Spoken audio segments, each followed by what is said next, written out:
Hey besties, welcome back to my channel.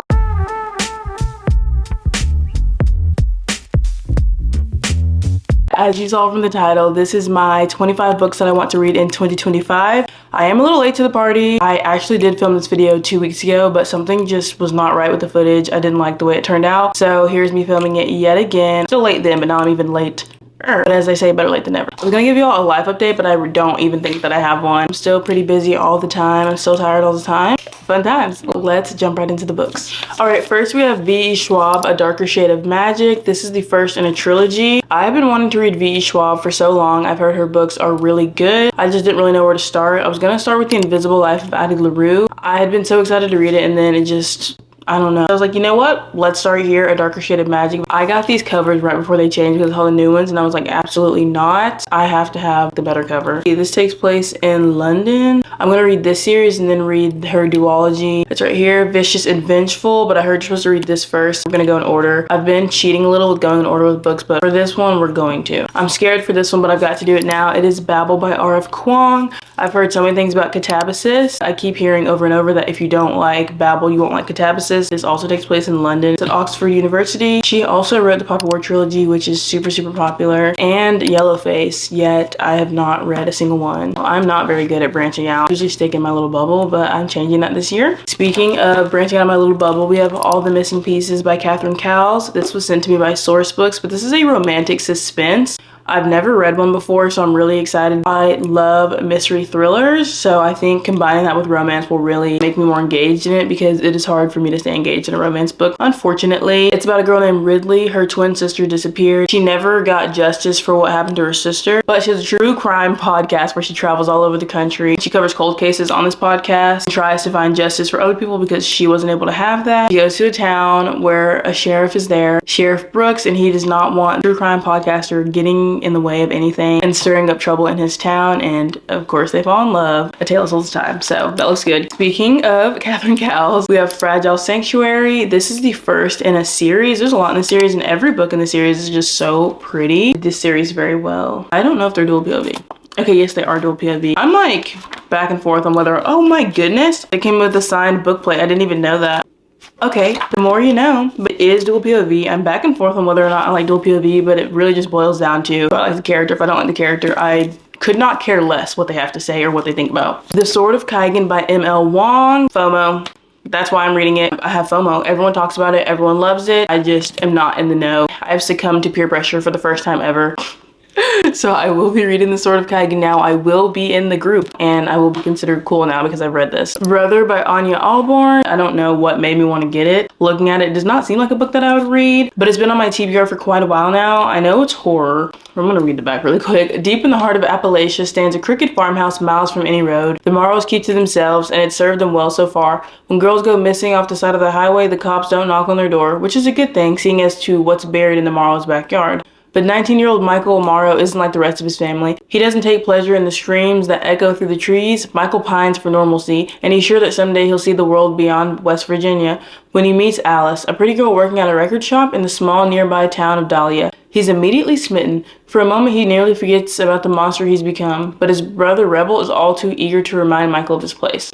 Okay, interesting. It's definitely giving horror novel for sure. We will see with this one. The Wrong Bride by Katarina Mara. This is an adult romance. It's arranged marriage. He was supposed to marry her sister, hence The Wrong Bride. If at any point he makes her feel less than her sister, I'm closing the book. I say I'm gonna close the book, but we all know that I won't. I'll finish it till the end and complain about it. What in the world? The My Wife trope, billionaire romance, arranged marriage, when he grovels, telenovela level angst plus drama, sister's ex-fiance. There we go. Thank you. I can't wait for this one. Probably saw this on my January TBR, but I was not in the mood to read a 600-page book. I was not. So I put it to the side. I do want to read it this year for sure. I had successfully avoided spoilers for so long, and I finally saw a really big spoiler.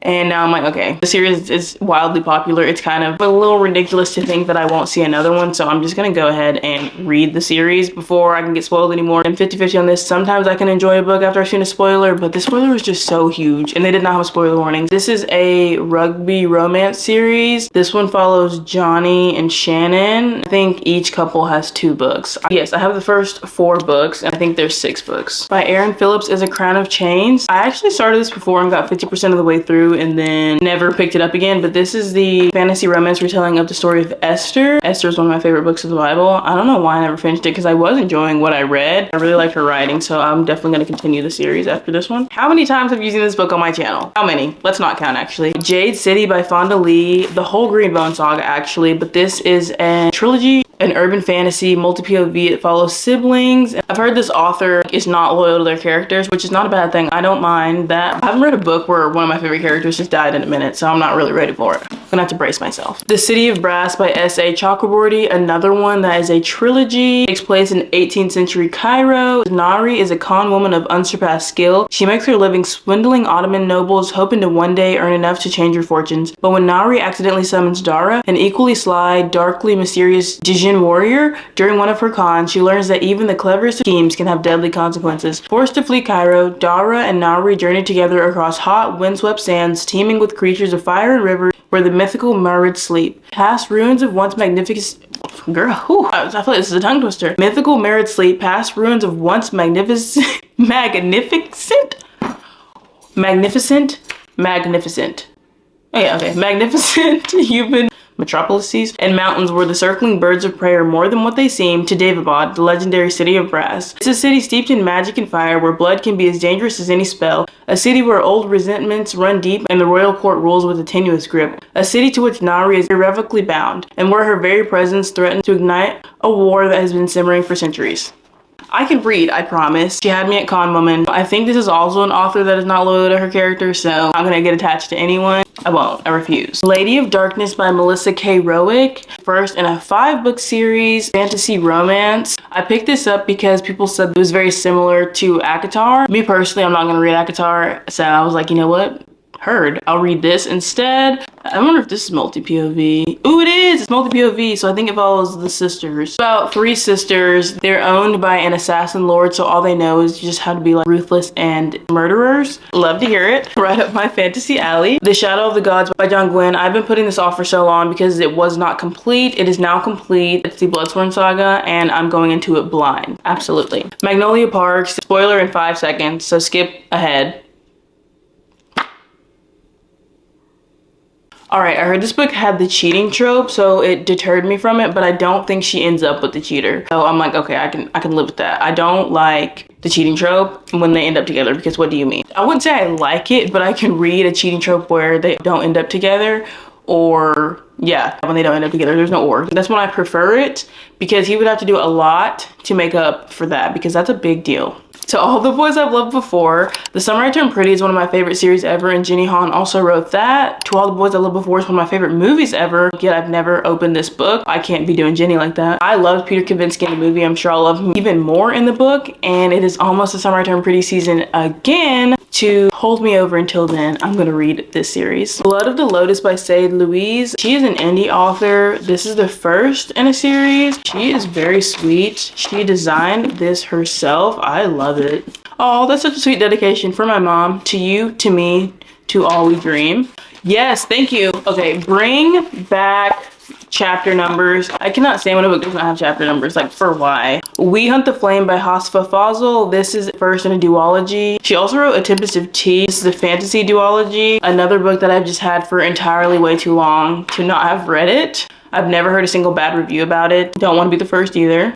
Okay, War. You had me at war. I love a story where a war is going on. I love a good forbidden romance. I don't know if that's what's happening, but I love forbidden romance. My favorite tropes are enemies to lovers, forbidden romance, academic rivals, the boy next door, single mom, single dad where the wife isn't dead. I cannot stand a single dad book where the wife died, because no thank you. City of Gods and Monsters by Kayla Edwards. The 4th book is now coming out, and I'm like, girl, let's be realistic. I was like, I'll wait till the series is done. These books are like 800 pages. Come on now. I do not have to read them all back to back. I think it'll hold me over until the last book is out, because I think it's 5 books. This series I've heard is like Crescent City, and since I'm not gonna ever read Crescent City, that's why I picked this one up. And Air Comes to Rise by Chloe C. Piñaranda. This is the first of a 6-book series. I saw one quote and bought it because that right there, give me 10 of them.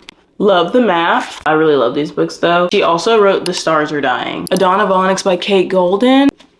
It just looks really good. Another book by John Gwynne. We'll also be going into this one blind. It's Malice. I heard good things about his books, so I'm just gonna jump into them. I don't know. I've just read books by men, and the way they describe women, I'm like, women do not act like that ever, but okay. By Ali Shande, this is Living Legend, a trilogy, fantasy romance through and through, and it's signed by her and this really cute bookmark. Another author who is just super sweet. She has always been so nice. The Grim Reaper's Lawyer by Mia Monique. This is a fantasy romance or paranormal romance between a lawyer and the Grim Reaper. Addicted to You by Krista and Becca Ritchie. I have this entire series. I have to read it. 10, maybe 11 books. There's also like a spin-off series with the children. All right, last is Quicksilver by Callie Hart. I got this because of FOMO. An adult fantasy romance. People either love it or hate it. Really no in between. I've never said someone would say that like, oh, it was okay. It's just love or hate, which is unfortunately usually how I feel about books. I'm like, you know what? That was the worst thing I ever read, or wow, that was the best thing I've ever read in my life. I don't think I missed any. That is my 2025 priority TBR. Mainly fantasy, 1 horror, and a few romance or romantic suspense. Sounds about right. If you've read any of these books, let me know what you rated them in the comments and your thoughts. I hope you enjoyed this video, and I will see y'all next time. Thank y'all so much for watching.